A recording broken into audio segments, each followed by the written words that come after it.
আসসালামু আলাইকুম। বাংলাদেশি নাকি? আপনি এত রাত্রে বসে রয়েছেন?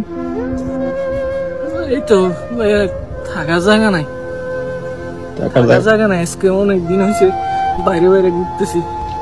আমি আজকে 3 মাস হয়েছে সৌদি আরবে আসছি। দালালে আইনা আমারে কাজও দেয় না, কিছু না। এক জায়গায় কাজও গেছি, 1 মাস হয়েছে কামের টাকাও দেয় না। এখন একজনের রুমে থাকতাম, খাইতাম, বার করে দিছে ভাইয়া। এতদিন আমি রিয়াতে ছিলাম, এখন চলে আসছি এখানে।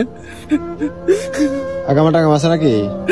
আকামা দেয় নাই, দালালে বলছে 3 মাস পরে আকামা দিব। 3 মাস পার হয়ে গেছে, এখনো আকামা দিছে না। তো খাওয়া দাওয়া করছিনি রাত্রে? না ভাইয়া, এই দেখেন আমার কাছে 5টা টাকা ছিল, তুই সকালে কি খাবো? এই দেখেন কবুজ ভাইয়া, একটা কবুজ খাইছি আর এই কটা কবুজ রাখি রাখছি, শক্ত হয়ে গেছে ভাইয়া ঘরের মধ্যে। তো আপনার এখানে আপনার কাইন্দে না আপনার এখানে আত্মীয় স্বজন না এখানে?